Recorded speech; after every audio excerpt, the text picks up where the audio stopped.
Welcome to Shakambari Jyothishalayam. So ఈ రోజు subject గురించి మాట్లాడే ముందుగా ప్రార్థన. సుధాకర్ సార్. ఓం గం మహాగణాధిపతయే నమః. ఓం శ్రీ మాత్రే నమః. ఓం శ్రీ గురుభ్యో నమః. వక్రతుండాయ విద్మహే ఏకదంతాయ ధీమహి తన్నో దంతిః ప్రచోదయాత్. ఓం సత్సత్. Thank you Sudhakar sir. ప్రపంచంలో ప్రతి ఒక్కళ్ళు ఏం చేస్తారంటే కొన్ని రోజుల తర్వాత కొత్త సంవత్సరాన్ని స్టార్ట్ చేస్తూ ఉంటారు. గ్రెగరియన్ క్యాలెండర్ ప్రకారం జనవరి 1 చేసుకుంటూ ఉంటారు. ముఖ్యంగా మన తెలుగు వాళ్ళు ఉగాది అంటే యుగం యొక్క ఆది, యుగం ప్రారంభమైన రోజు ఉగాది చేసుకుంటూ ఉంటారు. అసలు ఈ ఉగాదిని ఎలా చేసుకోవాలి, దీని వెనకాల ఉన్న ఆస్ట్రాలజికల్ సిగ్నిఫికేషన్ ఏంటి అనేది ముందుగా జ్ఞాన్ సార్ వివరిస్తారు. Part 2 sir. అందరికి వెల్కమ్ శాకాంబరి జ్యోతిష విద్యాలయానికి. ప్రతి వారం ఏదో ఒక సబ్జెక్ట్ తోటి మనందరం చర్చించుకుంటాం కాబట్టి ఈరోజు వచ్చే పండుగ చివరి పాల్గొన మాసంలో ఉన్నాం. ఇంకో 2-3 వారాలు అయితే ఉగాది వస్తుంది. సో ఉగాది గురించి తెలిసిన విషయాలు కొన్ని మాట్లాడుతున్నాం.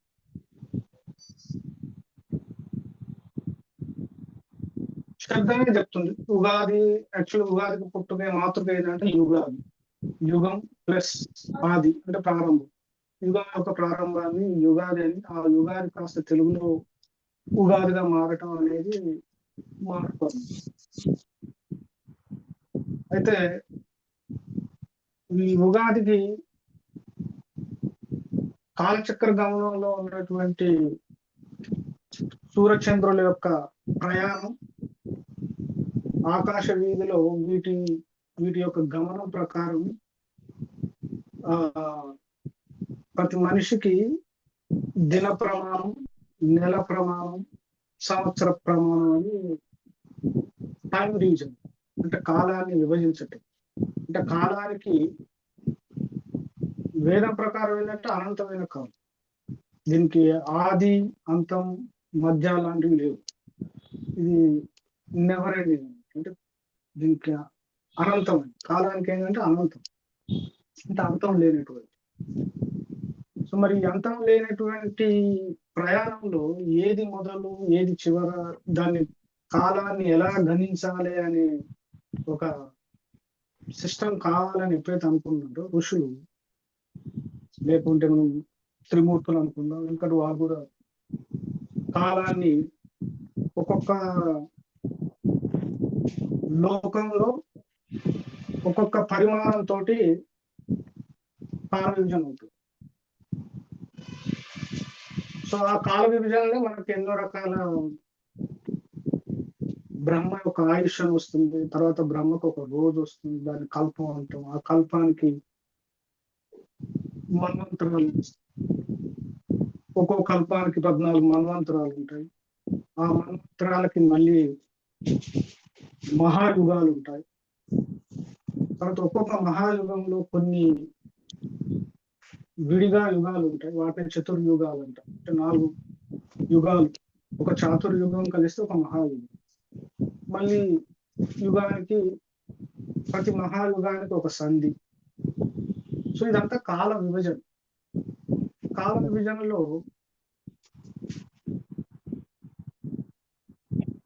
ఈ యుగాన్ని విభజించినప్పుడు కృతాయుగం, త్రేతాయుగం, ద్వాపర యుగం, ప్రస్తుతం నడుస్తున్నటువంటి కలియుగం.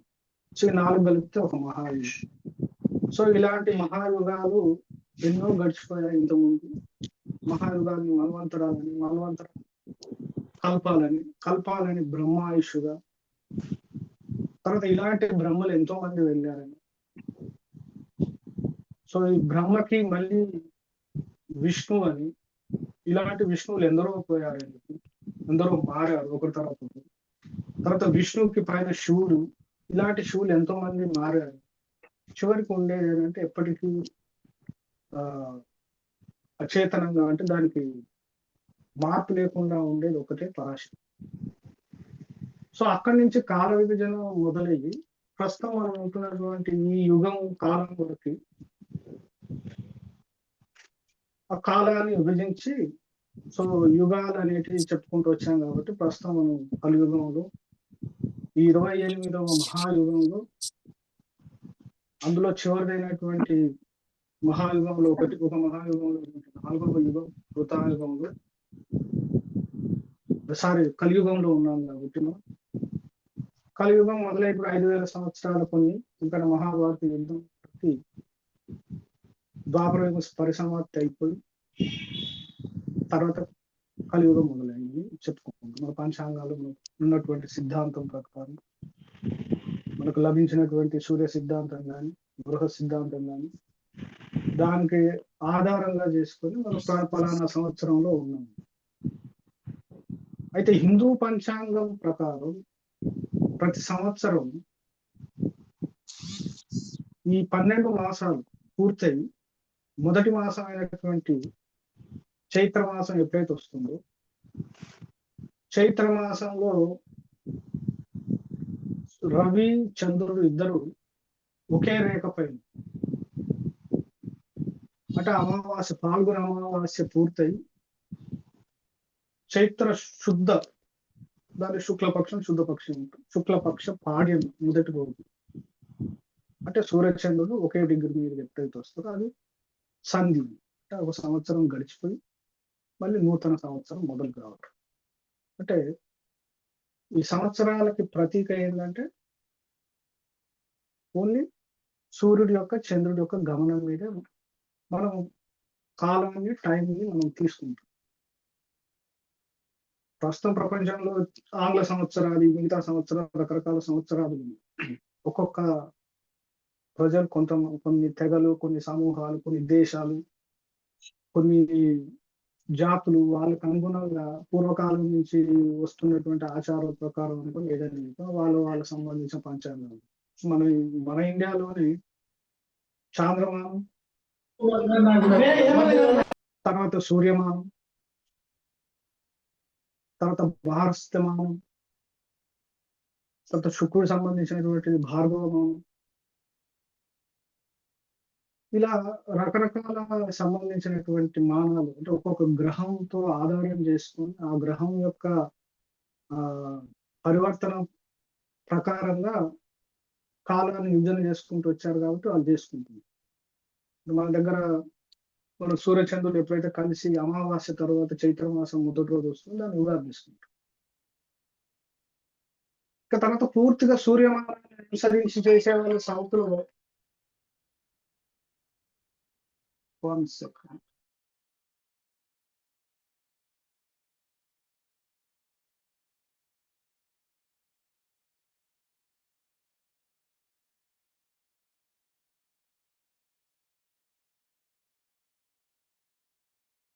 సో సూర్యమానాన్ని అనుసరించి ప్రతి సంవత్సరం ఏప్రిల్ 14 వచ్చేదాన్ని ఇక్కడ సూర్యుడు మీనరాశి నుంచి మేషరాశికి ఎంటర్ అయ్యే రోజు ఏదైతే ఉందో దాన్ని సూర్యమానం ప్రకారం ఉగాది చేస్తాం. సౌత్ లో కూడా వచ్చింది అంటే తమిళనాడు పంజాబ్ కొన్ని రాష్ట్రాల్లో దాన్నే పాటిస్తారు సూర్యమానాన్ని పాటిస్తారు. సో మన తెలుగుకి వస్తే మనం చాంద్రమానాన్ని పాటిస్తాం. మన దేశంలో ఎక్కువగా పాటించేది చాంద్రమానం. ఎక్కువ రాష్ట్రాల్లో ఎక్కువ ప్రజలు పాటించేది చాంద్రమానం. ఎందుకంటే మొదటి నుంచి పండుగలు కానీ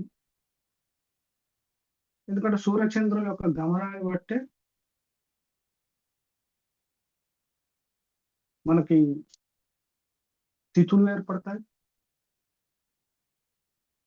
తర్వాత చంద్రుని యొక్క గమనం బట్టి నక్షత్ర కాలం, తర్వాత సూర్యచంద్రుల యొక్క కంబైన్డ్ వాళ్ళ యొక్క కదలికని కొన్ని లెక్కల ద్వారా చేస్తూ వచ్చింది యోగం, తర్వాత కరణం. అంటే ఈ పంచాంగాలైనటువంటి వాటి యొక్క లక్షణాలు ఏంటంటే ఈ సూర్యచంద్రుల గమనాన్ని బట్టి మనకి ఈ తిథులు ఇవన్నీ ఏర్పడ్డాయి. సో ఎప్పుడైతే ఈ ఉగాది కొత్త సంవత్సరం నూతన సంవత్సరం అని మొదలు పెట్టాము, ఒక్కొక్క యుగం ఆ యుగాది అంటే యుగం మొదలైన రోజు ఈ నవగ్రహాలను ఒకే రేఖ మీదకి వస్తాయి. మేషరాశిలో 0 డిగ్రీస్ దగ్గరకు వచ్చినప్పుడు ఉగాది స్టార్ట్ అయిపోయింది చెప్పుకోవచ్చు. అలా ప్రతి యుగం అదొక మొదలు అన్నమాట. ఇంకా జీవం, ప్రకృతి, భూమి మీద మానవులు, జంతువులు, పశుపక్షాదుల యొక్క సంబంధించినటువంటి కాలం, ఆ ప్రకృతి ఎలా బిహేవ్ చేస్తుందని చెప్పడానికి ఈ కాలం. తర్వాత వీటి సంవత్సరాలకి ఒక్కొక్క సంవత్సరానికి ఏం చేశారంటే ఒక్కొక్క పేరు పెట్టారు. ఎందుకంటే 60 సంవత్సరాలకి 60 పేర్లు పెట్టారు. ప్రభవాది మొదలుకొని అక్షయవడు. సో 60 సంవత్సరాలు పేర్లు ఎందుకు పెట్టారు మరి, ఎప్పుడు తప్పు ఎందుకు లేవు అనే క్వశ్చన్ వస్తుంది. అయితే కొందరి పండితుల అభిప్రాయం ఏంటంటే మనిషి యొక్క సంపూర్ణ ఆయుష్ ఏంటంటే కలియుగంలో 120 సంవత్సరాలు. 120 సంవత్సరాలని అందులో సగం చేస్తే 60 సంవత్సరాలు. సో 60 సంవత్సరాలకి అంటే ఈ 120 సంవత్సరాలని ఒక దినంగా పరిగణిస్తే పగలు 60 సంవత్సరాలు, రాత్రి 60 సంవత్సరాలు. సో సగం సగం. ఒక దినం అంటే మనకు పగలు 12 గంటలు, రాత్రి 12. అలానే ప్రతిదానికి ఒక పూర్ణం అంటే సగం చీకటి సగం వెలుగు ఎలా ఉంటుందో ఈ సంవత్సరాలు కూడా ఏం చేశారంటే 60 సంవత్సరాలకి ఒక దినంలాగా తీసుకొని దాని పేర్లు మళ్ళీ అదే 60 సంవత్సరాలు రెండో భాగానికి చెందినట్టు రాశారు పండితులు చెప్తారు. సో అది నిజమా బుద్ధం ఏంటో సంబంధం ఉందా తెలిసిన విషయం. సో ఇప్పుడు ప్రస్తుతం నడుస్తున్నటువంటిది శోభ కృతిన అవుతుంది. తర్వాత ఇప్పుడు వచ్చేది క్రోధిన అవుతుంది. సో ఆ పేర్లు కూడా ఆ సంవత్సరం యొక్క ఫలితాలు కూడా ఎలా ఉంటాయంటే ఆ పేరుకి తగినట్లు ఆ రకమైనటువంటి సిచ్యువేషన్స్ అనేటివి భూమి మీద జరగడానికి అవకాశం ఉంది. తర్వాత పూర్తి సంవత్సర ఫలితం ఎలా ఉంటుంది అని అంటే వాటి యొక్క నవనాయకులు, వాటి యొక్క స్థితి, మిగతా నవగ్రహాల యొక్క పరిస్థితి, దాంట్లో జగన్ లగ్నం అని తీసి ఆ లగ్నం ప్రకారం ఆ గ్రహాల స్థితి, తర్వాత ఈ నవనాయకుల యొక్క ఫలం అన్ని కలిపి ఆ సంవత్సరం యొక్క స్థితి అనేది మనకు ముందే అంచనా వేయచ్చు. అది పంచాంగం ద్వారా మనకి లభించేటువంటి ముందు చూపు. మనం అంటే రాబోయే కాలాన్ని ఎలా ముందే ప్లాన్ చేసుకోవచ్చు, దానికి తగినటువంటి పరిహారాలు కానీ జాగ్రత్తలు కానీ తీసుకొని జీవితాన్ని కష్టాల వైపు వెళ్ళకుండా వాటి నుంచి తప్పించుకునే దారి కోసం వెళ్తూ జీవించడానికి అవసరమైనటువంటి సాధన మనకి జ్యోతిష్ శాస్త్రంలో వచ్చినటువంటి ఈ ఉగాది. సో మనకు తెలుగులోనే కాదు మరి హిందూ సంప్రదాయంలో ప్రతి పండక్కి ఒక విశిష్టత, దానికి కాలానికి, తర్వాత మనిషి యొక్క జీవనానికి అవినాభావ సంబంధం ఉంటుంది. అందుమూలానే ఆ పండగ యొక్క విశిష్టతను తెలుసుకొని ప్రతి మనిషి దాన్ని ఆచరిస్తే తనకే లాభం. సో ఇది పంచాంగం యొక్క క్లుప్తంగా దాని గురించి వివరణ Ugadi. Thank you Gyan sir. ఇప్పుడు జ్ఞాన్ సార్ చెప్పినట్టు ప్రతి తెలుగు సంవత్సరానికి ఒక్కొక్క పేరు పెట్టారనమాట. సో ఈ పేర్లు అనుకున్న పురాణ గాథని మనం ఒకసారి చూసినట్టయితే నారద మహామునికి ఒక సందర్భంలో ఎలా అనిపించిందంటే నాకన్నా విష్ణు భక్తులు ఎవరు లేరు అని ఆయనకి అనిపించినప్పుడు ఏం చేశారంటే విష్ణుమూర్తి ఈయన ఒక అహాన్ని పరీక్షించాలని ఏం చేశారంటే నారద మహాముని రోజు స్నానం చేసి నదిలోకి వెళ్ళినప్పుడు ఆయన్ని విష్ణు మాయ చేత స్త్రీ రూపంగా మారుస్తాడు. సో స్త్రీ రూపంగా మారిన నారదుని ఏంటంటే ఒకరొక రాజు అతను చూసి ఇష్టపడి, అంటే స్త్రీ రూపంలో నారదుని చూసి ఇష్టపడి ఆయన్ని పెళ్ళాడతాడు అనమాట. అప్పుడు నారద మహామునికి ఆ రాజుకి 60 మంది సంతానం జన్మిస్తారు. సో 60 మంది సంతానానికి మనం ఇప్పుడు ఏవైతే తెలుగు పేర్లు అనుకుంటున్నామో ఆ పేరుని పెడతా అనమాట. అది కూడా ఎలా అంటే ఈ రాజు తన 60 మంది సంతానంతో ఒకరోజు యుద్ధానికి వెళ్తాడు. యుద్ధానికి వెళ్ళినప్పుడు ఏమవుతారు, రాజుతో పాటు ఈ 60 మంది పిల్లలు చనిపోతారు అనమాట. చనిపోయినప్పుడు శ్రీ రూపంలో నారద మహాముని ఏం చేస్తారు, విష్ణుమూర్తిని ప్రార్థిస్తారు. ప్రార్థించి పిల్లల్ని బతికించమని అన్నప్పుడు అప్పుడు విష్ణుమూర్తి ఒక వరం ఇస్తారు అనమాట. నీ 60 మంది పిల్లల్ని 60 తెలుగు సంవత్సరాలుగా నేను నియమిస్తున్నాను. వాళ్ళకి ప్రభావం నుంచి అక్షయ వరకు 60 పేర్లు పెట్టి ఒక్కొక్క సంవత్సరానికి ఒక్కొక్క నారదీన ఒక పిల్లల్ని అధిదేవతగా చేశారనమాట. సో నెక్స్ట్ వచ్చే సంవత్సరం ఏంటంటే మంది క్రోధి. ఈ క్రోధినామ సంవత్సరం మనం చరిత్రలో చూసుకున్నట్టయితే 1964-65 మధ్యలో వచ్చింది, ఇంతకు ముందు అంటే గంటగా 60 ఏళ్ళ క్రితం. సో ఆ ఇయర్ ఇండియాలో జరిగిన మేజర్ ఈవెంట్ చూసుకుంటే ఏంటంటే అప్పుడు కూడా ఎలక్షన్స్ జరిగింది. ఇప్పుడు మనకి ఎప్పుడైతే నిన్న ఎలక్షన్ అనేది అనౌన్స్ చేశారో మేలో, అప్పుడు కూడా ఎలక్షన్ జరిగింది. 3వసారి కాంగ్రెస్ పార్టీ అధికారంలో రావడం జరిగింది. ఆ తర్వాత అప్పటి ప్రధాని నెహ్రూ ఒక 5 రోజులు ఆరోగ్యం చెడిపోయి చనిపోయారనమాట. ఆ తర్వాత తమిళనాడు ప్రాంతంలో మనకి తుఫాన్ అనేది బాగా మేజర్ ఇంపాక్ట్ అయింది అనమాట. అంటే చరిత్ర నిలబడే ఒక కోస్టల్ తుఫాన్ అనేది వచ్చింది. ఇంకొకటి మేజర్ ఏంటంటే డ్రాట్లెట్ సిచ్యువేషన్, అంటే వాటర్ స్కేర్ సిటీ అనేది ఇప్పుడు మనం ఆల్రెడీ బెంగళూరు అలాంటి చోట చూస్తున్నాం. అలాంటి care city all over India అనేది జరిగింది. ఆ తర్వాత విశ్వ Hindu Parishad first time 1964లో form అయింది. ఇది క్రోధినామ సంవత్సరం హిస్టరీలో జరిగిన ఈవెంట్స్ అన్నమాట. సుధాకర్ సార్, మీరు పంచాంగం గురించి ఏమైనా వివరిస్తారా?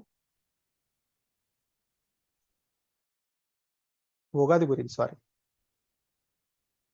మీరు మ్యూట్ లో ఉన్నారు, మ్యూట్ చేశాను నేను, వాయిస్ వస్తుందని అన్మ్యూట్ చేయండి. సో ఉగాది అనేటువంటిది యుగాది అంటారు. ఇది సంస్కృత పదం, 2 పదాల యొక్క కలయిక. యుగం ఆరంభం, కాలము, వయస్సు అని నామాలు. ఆది అంటే ప్రారంభం. హిందూ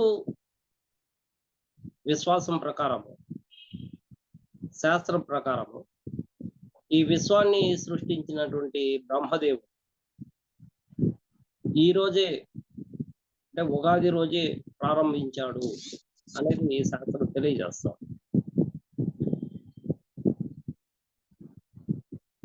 అంటే ఒక యుగం ప్రారంభం రోజు అనే అర్థం. అటువంటి ముహూర్తం ఈ కాలంలో ఏదైనా నూతనమైనటువంటి వాటిని ప్రారంభించుకోవచ్చు. నూతన దుకాణాలు, నూతన వ్యాపారము, నూతన మాల్స్ ఏర్పాటు చేసుకోవడము, దేన్నైనా నూతనంగా ప్రారంభిస్తే చాలా విజయం సాధించవచ్చు అనేది ఈ కాలం యొక్క ఉద్దేశం. బ్రహ్మ సృష్టించినటువంటి ఈ విశ్వానికి కావలసినటువంటి కాలాన్ని, వారాలను, తిథులను, రోజులను ఆయన సృష్టించడం జరిగింది. చక్రం యొక్క ఆరంభం మళ్ళా ప్రారంభమైనటువంటి రోజు. ఇది చాలా ఉత్తమమైనటువంటి కాలంగా అభివర్ణిస్తారు. ముఖ్యంగా హిందువులకు ఇది ఒక పండుగ దినం. నూతన సంవత్సరాన్ని చాలా ఉత్సాహంగాను, ఆనందంగాను, ఉల్లాసంగాను చేసుకునేటువంటి ఒక పండుగ ఉగాది పండుగ. ఈ ఉగాది పండుగని ఆ రోజు సూర్యోదయానికి ముందే నిద్రలేచి స్నానం ఆచరించి మీకు ఇష్టమైనటువంటి దేవుళ్ళను, దేవతలను ఆరాధించడం అనేది ప్రధానంగా విశిష్టమైనటువంటి రోజు. అంటే మనం ఎలా ఉండాలి ఈ నూతన సంవత్సరం అని పంచాంగ శ్రవణం అనేది వింటాం. అందుకే రాజపూజ్యాలు, అవమానాలు, ఆదాయ వ్యయాలు తెలుసుకోవడం, మనం ఈ సంవత్సరంలో ఎలా ఉండాలి, మన రాశికి ఏ విధమైనటువంటి రాజపూజ్యత ఉంది, అవమానం ఉంది. అవమానం ఎక్కువగా ఉంది, రాజపూజ్యత తక్కువగా ఉంది అంటే మనం మెలిగేటువంటి విధానంలో మార్పులు తీసుకురావాలి. అంటే టాక్ లెస్ వర్క్ మోర్ పద్ధతిలో వెళ్ళాలి. అప్పుడు నీకు ఆ సంవత్సరం కలిసి వస్తుంది. అదేవిధంగా ఆదాయం తక్కువగా ఉండి వ్యయం ఎక్కువగా ఉన్నప్పుడు దేనికి ఎంత ఖర్చు పెట్టుకోవాలనేటువంటి ఒక ప్రతిష్టమైనటువంటి ప్రణాళిక రూపొందించుకోవడానికి కావలసినటువంటి మనసును నిర్దేశిస్తుంది ఇక్కడ. అటువంటిదే ఉగాది. ఉగాది రోజున మనం ఈ పంచాంగ శ్రవణం వినడము, దేవతలను ఆరాధించడము, కొత్త బట్టలు ధరించడము, మనకి ఇష్టమైనటువంటి పదార్థాలను నైవేద్యంగా పెట్టడము, ముఖ్యంగా ఉగాది పచ్చడి ఇది చాలా మంది ప్రతి ఇంట్లోనూ చేస్తూ ఉంటారు. ఇందులో ఉన్నటువంటి 6 రుచులు అంటే 6 పదార్థాలు, వేపపూత కానీ, అట్లే మామిడి, పచ్చి మామిడి, పచ్చి మిరపకాయ, చింతపండు, బెల్లం, ఉప్పు, ఇలా 6 రకాల పదార్థాలను తీసుకొని 6 రకాలు రుచులను కలిగినటువంటి ఒక సమ్మేళనం ఈ ఉగాది పచ్చడి. ఈ 6 రుచులు ఏం తెలియజేస్తుందంటే మన ఆరిషడ్ వర్గాలను తెలియజేస్తుంది. అంటే కామ, క్రోధ, లోభ, మోహ, మదమాశ్చర్యాలను తెలియజేస్తుంది. ఈ కామ, క్రోధ, లోభ, మోహ, మదమాశ్చర్యాలు అనేటువంటి శత్రువులు మన అంతఃకరణంలో ఉంటారు. మన అంతర్గతంగా జీవిస్తున్నటువంటి శత్రువులు. ఈ శత్రువులు మీరు ఎటువంటి వాళ్ళనైనా సరే, అంటే మంచి వాళ్ళని కూడా చెడు వాళ్ళని చేసేటువంటి దుర్గుణాలు కలిగినటువంటివి ఈ శత్రువులు. మరి ఈ శత్రువులు ఎలా అభివృద్ధి చెందుతారు అంటే మనం తీసుకునేటువంటి ఆహార పదార్థాలు అనేది బ్రహ్మదేవుడు మనకి ఇక్కడ తెలియజేస్తున్నాడు. మనం ఎటువంటి ఆహారం తీసుకుంటామో అటువంటి గుణాన్ని కలిగి ఉంటాము. అంటే కారం ఎక్కువగా తీసుకుంటే క్రోధాన్ని, అలా ఒక్కొక్క పదార్థం ఒక్కొక్క దాన్ని తెలియజేస్తుంది, ఒక్కొక్క గ్రహము తెలియజేస్తుంది.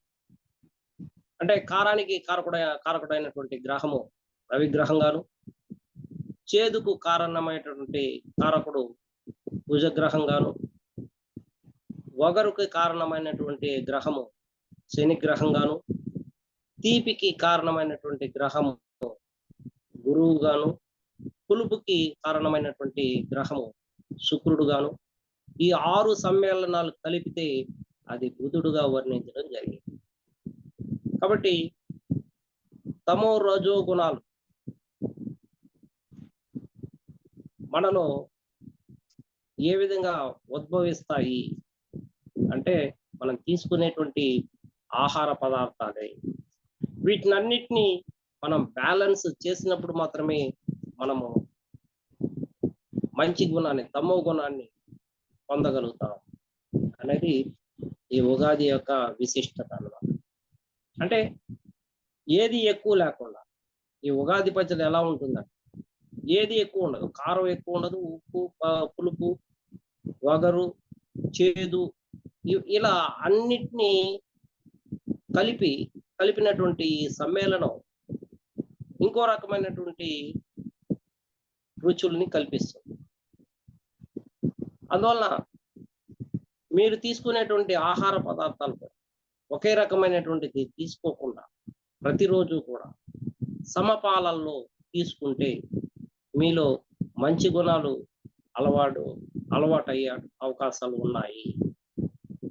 మన పిల్లలు మన మాట వినలేదు అంటే మనం ఈ ఆహార పదార్థాల ద్వారా వాళ్ళ యొక్క గుణాన్ని మార్చేటువంటి సామర్థ్యం మన చేతుల్లోనే ఉంది. కాబట్టి వాడు కోపిష్టిగాను మొండిగాను తయారవుతున్నాడంటే వాడికి కారాన్ని తగ్గించాల్సిన బాధ్యత తల్లిదండ్రులది. ఆ విధంగా మనము పదార్థాల ద్వారా మనుషుల యొక్క గుణాన్ని మార్చేటువంటి స్వభావం ఉంది అనేది ఇక్కడ శాస్త్రం తెలియజేస్తాం. అందువలన ఆ రోజు చాలా నూతనోత్సాహంతో రంగులు వేయడము, ఇంటికి రంగులు వేయడము, గుళ్ళకు రంగులు వేయడం, రంగుల ముగ్గులు వేయడము, అలంకరించడము, మనము చాలా పండుగ వాతావరణం ఏర్పడుతుంది హిందువుల్లో. ముఖ్యంగా తెలుగు రాష్ట్రాలైనటువంటి తెలంగాణ కానీ ఆంధ్రప్రదేశ్ కానీ. ఇది చాలా విశిష్టమైనటువంటి రోజు. ఆ రోజు ఎవరైతే నిష్టగా పూజలు చేస్తారో ఆ సంవత్సరం అంతా కూడా వాళ్ళు ఎంతో శాంతి శ్రేయస్సును కలిగి ఉంటారు అనేది ఉగాది పండుగ రోజు యొక్క ముఖ్యమైనటువంటి ప్రధానమైనటువంటి విషయం. So thank you sir. ఎద్రా sir, thank you. Thank you Sudhakar sir. Gyan sir, Ugadi పండగకి ఇంకొకటి ఏంటంటే అభ్యంగ స్నానం అనే చెప్తారు, నువ్వుల నూనెతో స్నానం అని. దానికి ఏమైనా విశిష్టత ఏమైనా ఉందా? నువ్వుల నూనెతో ఒక్కరోజు ఎందుకు చేయమన్నారు? జనరల్ గా ప్రతి శుభకార్యానికి అభ్యంగన స్నానం ఇష్టం. ఉగాది ఒకటే కాదు, ఉగాదికి ఎందుకంటే సంవత్సరంలో కాలానికి సంబంధించి మొదటి రోజు కాబట్టి సంవత్సరం అంతా శుభంగా జరగాలని ఎవరైతే కోరుకుంటారో ఆ రోజు అంతా దానికి అభ్యంగ స్నానం. యజ్ఞానికి కొన్ని ముఖ్యమైన శుభకార్యాలు ఉంటాయి, వాటన్నిటికీ అభ్యంగం. సో మనం కొత్త సంవత్సరం ప్రారంభించుకుంటున్నాం కాబట్టి ఆ రోజు అభ్యంగ స్నానం అనేది చెప్పారు. ఇంకోటి సార్, మీరు చెప్పారు కదా 120 సంవత్సరాలు మనిషికి ఇచ్చారని చెప్పి. ఇంకొక కథ ఏం చెప్తుందంటే, ఒక మనిషికి 120 సంవత్సరాలు ఆయుర్దాయము, ఫస్ట్ 60 ఏళ్ళు క్రమంగా జ్ఞాపక శక్తి అనేది పెరుగుతూ వస్తుంది. ఎప్పుడైతే 60 ఏళ్ళు వచ్చిందో అప్పుడు షష్ఠి పూర్తి అని చేస్తారు. ఇంకా 61 సంవత్సరం నుంచి మనిషికి రెండో బాల్యం స్టార్ట్ అవుతుంది. ఈ రెండో బాల్యంలో ఏంటంటే ఎక్కువగా తినటం, చిన్నపిల్లల్లాగా అలగటం, ఎక్కువగా నిద్రపోవటం చేస్తూ ఉంటారు. కాబట్టి ఇది రెండో బాల్యం 60 ఏళ్ళ తర్వాత వచ్చేదని కూడా చెప్పారు సార్. ఇంకెవరికైనా డౌట్స్ ఉన్నాయా ఉగాది గురించి? ఎవరికైనా డౌట్స్ ఉంటే అన్మ్యూట్ చేసుకుని అడగండి, లేదంటే వీడియోని కంప్లీట్ చేసుకోండి.